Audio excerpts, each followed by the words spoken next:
entrepreneurship is the best business in the whole world, literally. Because if you're working as a W-2 employee, you're making 11 times more money than what you're paid. 11 times. Listen to that one. Wow.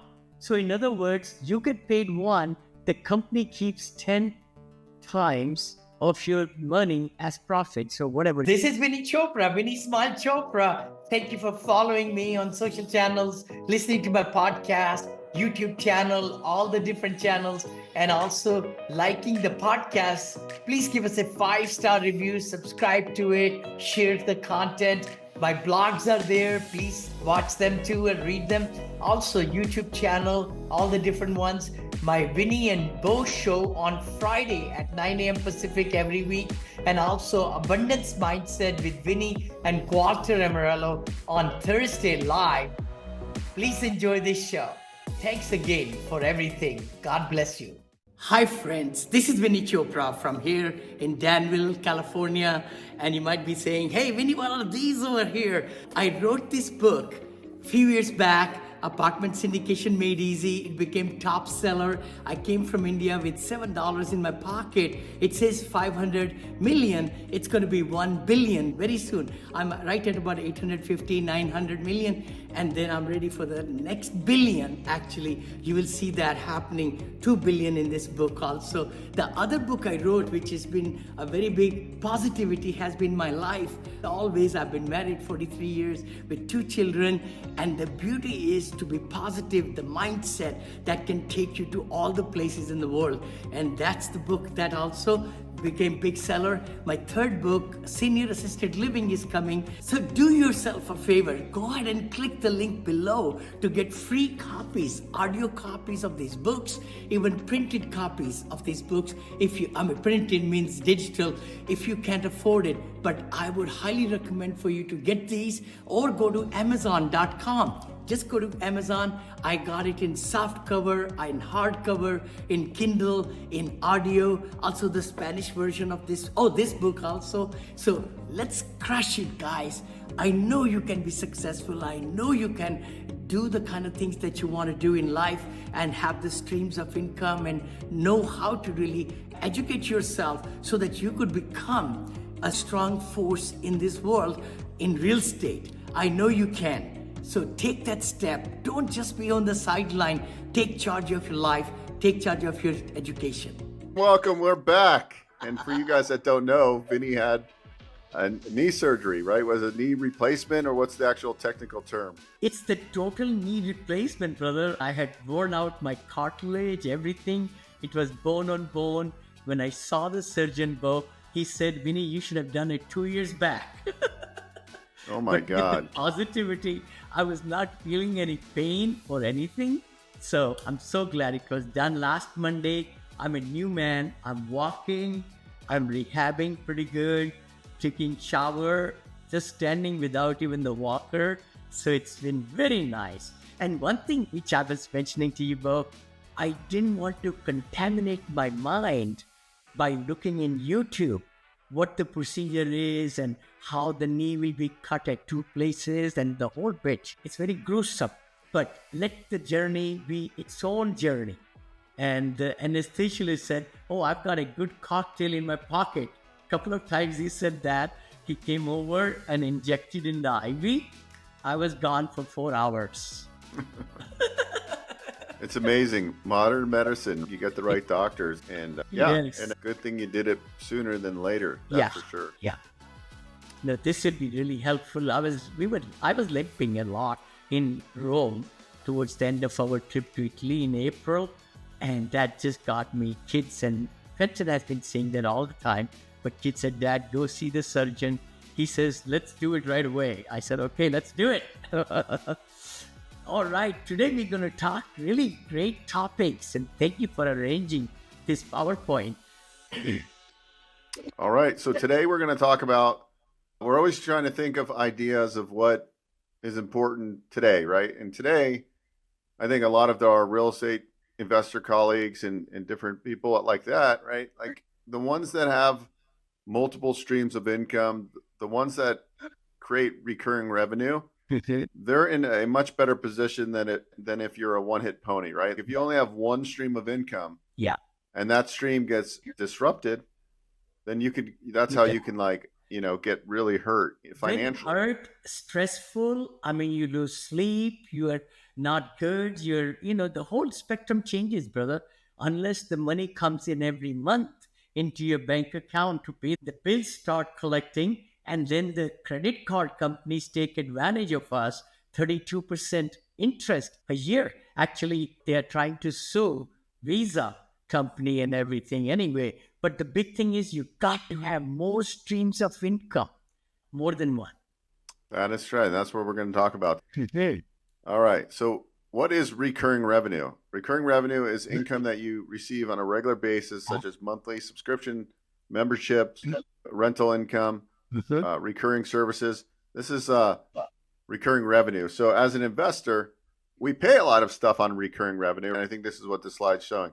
Yeah. You pay your gym membership, your Netflix, Yeah. all these subscription services we're paying. Yep. So those companies that actually own those the Netflix of the world, the gyms, right? Like they're collecting day in and day out. Yep. So we as individuals need to create our own recurring business models, right? And it could be rents, it could be dividends from stocks. Yep. It could be what I like to do is MCA, which is merchant cash advance. I invest in those. Yep. And I'm getting paid. My money is compounding. I'm getting daily ACHs that I reinvest. So what recurring revenue streams do you have today? And what's your goal for 2025, right? This is so important, so important. Everybody watching or listening to us, it's a very good assignment for everyone to do. With the interest rates coming down, we'll talk about that. The new positions are opening up now. Of course, the interest rate that the banks were giving for the money sitting in the bank, they are lowering that because the rates are coming down. So it's a high point to look at where everybody is at their situation. Look square into the mirror, write it down, and then say, these are the two places I can grow my recurring income. Yeah. Yeah. I love it. And so the benefits, obviously, predictable income, increased loyalty.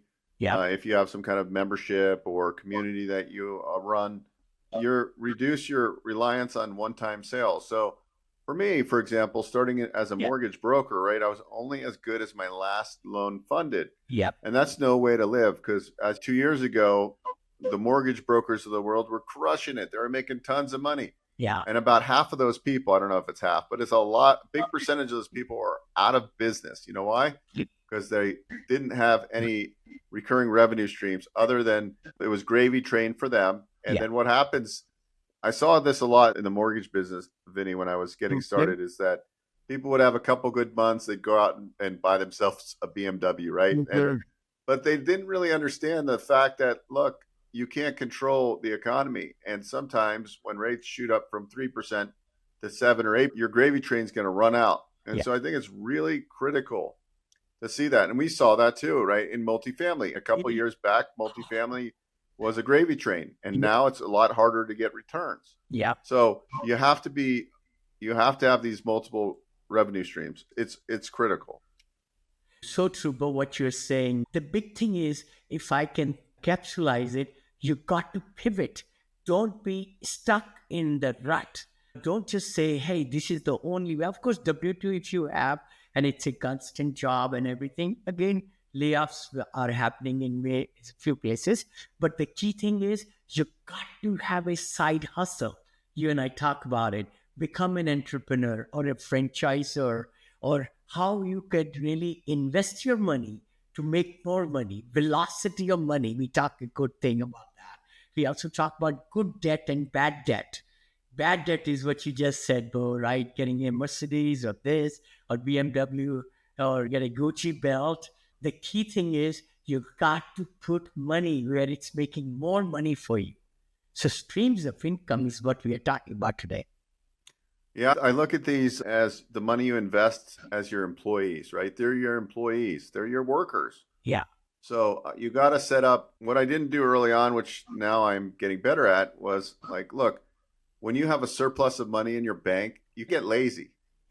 Don't you, Vinny? Like, oh, I got a bunch of money sitting around. Sure, Yeah, security. You say, hey, I've got bills for next 2 months or 2 years.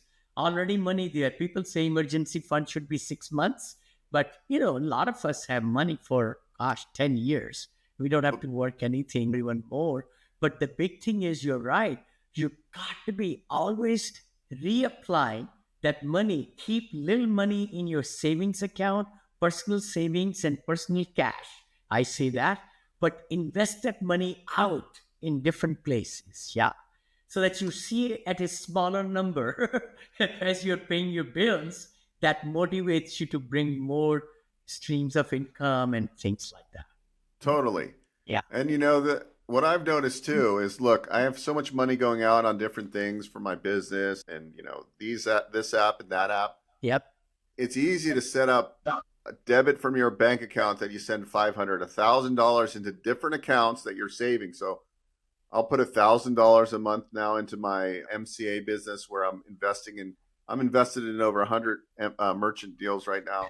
Wow. Some of them are small, some are a little bit bigger. Yeah. And they pay me back weekly. So I'm getting that when that money comes back in weekly, I reinvest it. I'm doing it looks like I'm going to get about a 40% annualized return. No way. Not good. Yeah. So it's Hold on. You caught piqued my attention. I know you talked about it before. I even might have gone in. I know I'm doing a sweater VC fund, which is somebody introduced me to it, and my money's grown like 70% in there. But then I want to really get to know that one when I come back after my appointment. MCA. Tell me more about it. Tell everybody more about it. Sure, it's not for everybody because there is risk. So, and by the way, it's for only educational and entertainment purposes only. Let's just say that.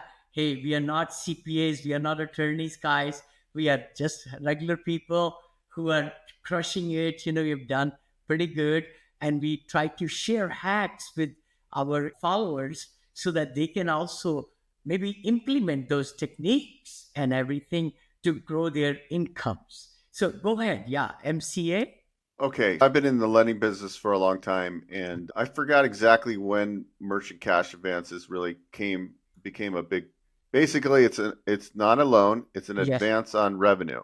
Okay. Okay, and these restaurants, these construction companies, these truck drivers that have logistic businesses, pretty much you name it, type of business. The problem is they always have cash flow problems. Yeah. They always have cash flow problems. Yep. So what we do in the MCA space, if you're a MCA company where you advance these funds, you look at their revenues, getting 3 to 4 months of bank statements, and you get a one-page application. So it's very fast, okay? So then depending on how much they're depositing versus their expenses, we'll advance a certain amount of money. Oh. And that could be $100,000. Now, they pay back a factor rate. Okay, if I were to lend $100,000 and they're paying their factor rate is 1.45, right? They're going to pay back 145,000. And that might be not over a year, it might be over 5 months. So we're debiting each week their monthly payment. And then what I do is I constantly just reinvest into other merchants, right? So it compounds. So the one thing you need to realize is that this is a more high risk business, right, to invest in. So what you do is you don't put all your high rewards, right, Beau? You got to really be putting money in a good stable, in a little bit medium. It depends on your profile. But of course, when you want high returns, like you said, 70% a year or something, right? Close to it. Well, I think I'm going to annualize around 40%. 40. That's pretty darn good, man. As compared to 4% at the bank now with the CDs or whatever it's going to come to, 40 is 10 times more. But, try to understand what we are trying to say is that you've got to look at your risk factor, dabble into it, right? I don't know what the minimum investment is. How much is minimum? Oh, I mean, for example, you can put in as little as $100 as an investment. Wow. Okay. I mean, some people, there's people that have 2 or 3 million Sure. in lots of different notes, right? I'm going to check it out. You mentioned this before. And then do you choose where your money is invested in what project? There are like many of them. But what I do is I just put a little bit on most every single one because I know there's going to be a certain amount of default. Yeah. So the national average for default on these is about 12%. Okay. Got it. So that's why you don't just put all your money in one or two. You spread them across a bunch, right? It's a kind of the average. And so these New Yorkers, they're most of the MCA businesses in New York, and they're interesting characters. They're usually New York Jewish guys. So I actually met a guy with the same last name. He's like, oh, he had the yarmulke on, and so it's interesting. It's a very fast paced, gritty business, right? Because like it's all about getting in front of merchants. The brokers that broker these deals, they get paid huge commissions. I see. So they're very aggressive salespeople. I see. So I'm invested into like more of it's like a platform or a syndication. So you either have to make a certain amount of money per year or be an accredited investor. I see. But it's a good way to diversify, right? So sure. If I put 20 or 30 grand a year and let that compound over time, before you have 200 or 300 grand in a couple of years. Yes.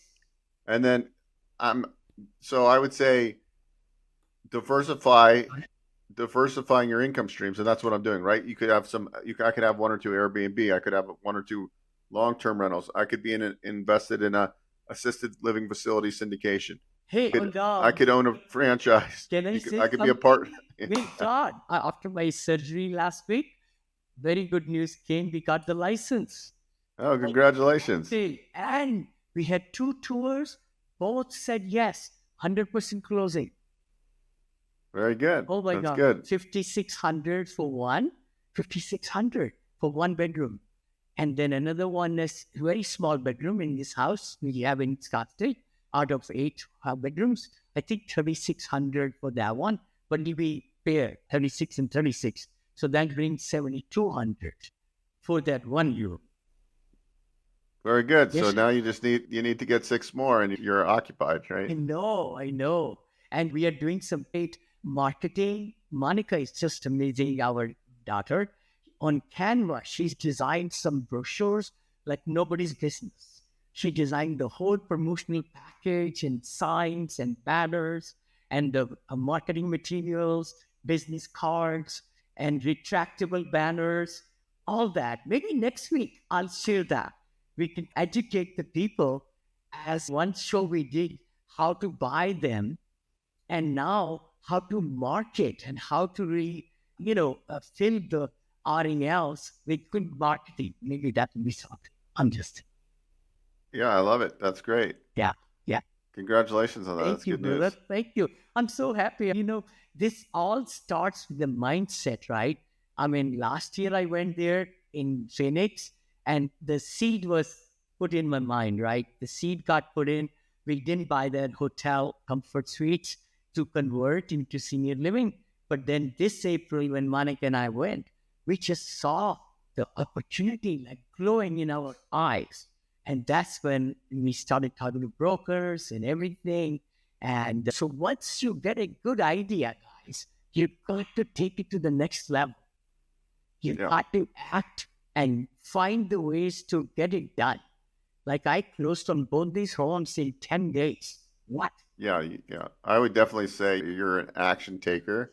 When you make your mind up, he jumps in, and he doesn't know everything. He knows he can work out if the things he doesn't know, because you have to have that little bit of that inside you to get that, to move the needle. Because if you're one of those people that are going to take 3 years to figure it out, you're going to miss the opportunity. Yeah, that's so true.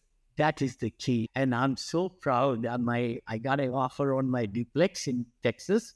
So all profit, almost 300,000 or so. So I'm flipping it 1031 into in Arizona. So I've already told my broker and then wholesaler, hey, Vinny's ready for the third. Yeah. I love it. So going back to the PowerPoint here, Yes. It's actually not a PowerPoint, it's a gamma. Yeah. Passive income strategies, right? We've talked about most of this, so I'll go quick here. Affiliate marketing, that is where you sell. If Vinny had a course, which he does, and I sold his course as marketed his course, he could pay me an affiliate fee, right? Yes. So that's a great way for people out there that don't have much money and maybe have time. They could do affiliate marketing. You can create digital courses. Yeah. You can create books and things and sell and license out the pictures and things and get royalties. Yeah. Obviously, real estate investing that Vinny and I have done for years is great. And then diversifying your real estate portfolio, because there's times to buy and times to sell, and there's times to get into other asset classes, I believe. Let me go to the next slide here. All right. Leveraging your existing skills. Identify your skills, assess your assets, develop a plan. And that was like what Vinny was just talking about. Like, he had some experience because he was building big box assisted living facilities, right? He understood the game. He understood the opportunity that was in Arizona specifically because the demographics and the weather and everything. Yeah. And he jumped in. And so he knows what his skills are. He knows real estate. He knows how to build a team. And so that's what you got to do. And he developed a plan.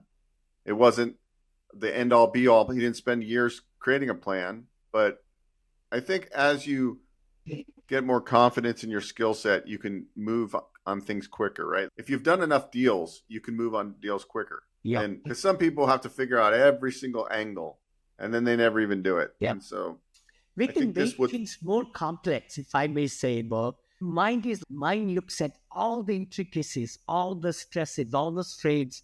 All this could be simplified, or it can be blown into so big that we never make a decision. So with engineering background that I have in my book also, Apartment Syndication Made Easy, I break down the whole process in 5 spinning plates, just 5 plates.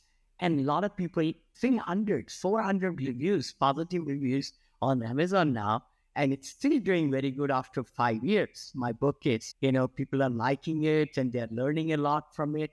So the key thing I want to say is simplify your life, simplify your business, simplify the way you look at things so that you could make quicker, actionable steps you can take to get to the next level. I love it. Yeah. All right. Next slide here. So building a sustainable business model. How are you going to get new customer acquisition, customer retention, recurring revenue, profitability? Everybody's going to have a little bit different business model. Sure. Some of you are going to be in some sort of sales and marketing. Some of you are going to be in real estate brokerage. Yep. Some of you are going to be in this, some of that. And so I think you need to assess like where you're at today and then develop a plan on how you can create these different revenue streams, because everybody's a little bit different position. So for me, I've really branching out right now on how I do it. Yep. Then you build the system. So it's okay. I'm not at the recurring revenue that I want. So I'm going to have to do this and add to this bucket each month, add to this bucket each month, look for another business that I can run that might bolt on to my services that I offer right now. Yep. Or perhaps look at a business model that has recurring revenue. So even like insurance agents, you can build a book of business. So even the occupation you're in today, look at, do you have any recurring revenue component to that? And I think that will really help you. But it's really about waking up. Life is really about waking up and having all your debts paid monthly. So meaning you have enough cash flow coming in from these streams that you don't necessarily need to work if you don't want to. Yeah. And so if you can get to that point, that's where you really want. So most of you out there have probably between $8,000 to $13,000 of monthly expenses with your mortgage and your kids and whatever. Right. Right. So how do you get that first $8,000 in monthly cash flow coming in? So you got to develop a plan. We call that being a 100%er. Like you want to really become a 100%er. The quicker you can be a 100%er. Like what I think about for my son, Vinny, is like, how cool would it be if the day he graduated high school, he had $10,000, $8,000 a month coming in from investments. And now he doesn't need to do that. He can do what he can create the life he wants. And so if we could teach our kids, that's way more powerful than any 4-year degree he's going to get. I'm so glad you said that, brother. And I think it's the age of 14. I can check that again, where Social Security lets you, own a business by yourself, I think. Of course, you can own a business, business with your parents anytime. The big thing is to get them educated in financing, in investment terms and savings at a much early age, because that's where they're going to take that all their life. not be working for somebody, but to be able to really, set their own schedule and start their own business. Entrepreneurship is the best business in the whole world, literally. Because if you're working as a W-2 employee, you're making 11 times more money than what you're paid. 11 times. Listen to that one. Wow. So in other words, you get paid one, the company keeps 10 times of your money as profits or whatever it is, and R&D and all that. But if you have your own business, now those 11 times you're working for yourself. Yeah. You should definitely look. That's why we think everybody should own a small business. Yeah. Even if you love your job, you can keep your job, but you should have these other side hustles. Yeah. Or maybe you have a full blown out business that is actually making more money than your job, but you like your job. Yeah. So you can do all of it, but just create these plans. And then because the government actually encourages people to start their own businesses. I actually went to an event, Vinney, and I'll just give you some stats before we go here because this is pretty interesting, you guys. It was the state of the small businesses. Yeah. And this guy that specializes in doing large mergers and acquisitions within the financial space put this presentation on. And some of the slides he had were really good. And let me find this one here. Okay, 99% of U.S. businesses are considered small businesses. That's under 500 employees. Yeah. 46% of American workers are employed by small businesses. 44% of the GDP is made up by SMB, small businesses. There's over 34 million of us. 13 trillion in gross revenue. 63% plus of net new jobs created between 95 and 2021 were by small businesses. So, guys, like basically the trends are going to continue that we all know what we need to do. Yeah. I just think the difference is some of us build up the callus to go do it. And I think that's really what you got to do, because don't second guess yourself. Go for it. But you got nothing to lose. Like even if you fail, you just get back up, because you're not always going to get on base. When you're up to bat, you don't always get on base. But if you get on base on a higher percentage, you're considered a good hitter, right? Like sometimes I have an idea and I strike out with it. But more times than not, my ideas are actually successful. And so you've got to strike out to win. You've got to have failures to have successes. If you can be good and make the best decisions, 67%, 2/3 of the time you're winning. Even if it's 51% and 49 failure, still you're winning. So the big thing is a lot of people get in their mind, I want to be 100% sure. Hold on. You can never be 100% sure. You don't know what is going to come on the way. It's not straight line from here to there. Never is. And you could be 100%. You could be almost 100% sure, and then COVID happened. Fall flat. You could be 100% sure on a deal, and then COVID happened, and it completely blew your deal up, and you lost everything.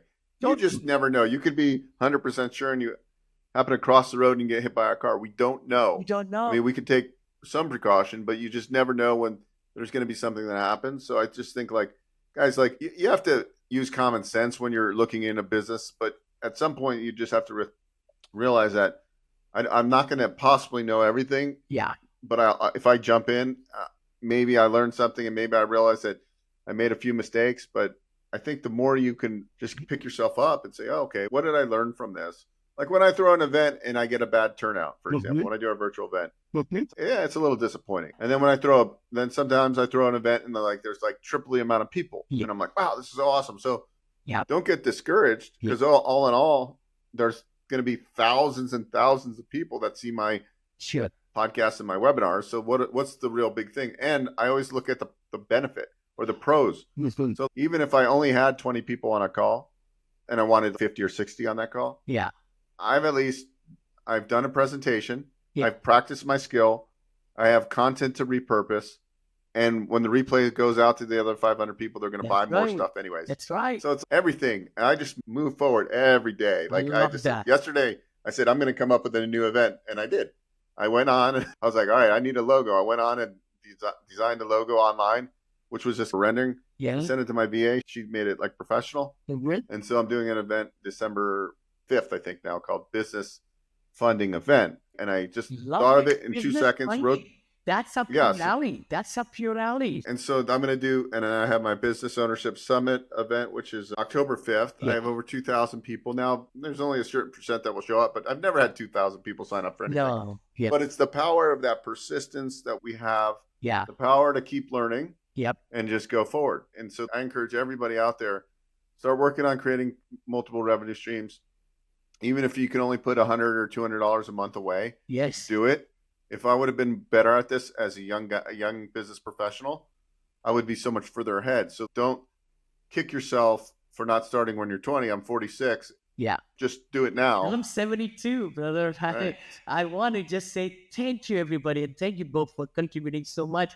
I hope you liked this episode, guys. This is Vinney and Beau Show. We've been doing it for 5 years, maybe, something like that. We come out to you every Friday, 9 a.m. So please like, comment, discuss. If you would like to be a guest on our show, we would love to have you. Really, if you could impart knowledge and move the needle of entrepreneurs in any kind of field, that would be fantastic. Love it. We'll see you guys next week. Beau and I are together to really bring the best to get your business to the next level. Do me a favor, subscribe and share. I really appreciate it. And I look forward to connecting with you in the future.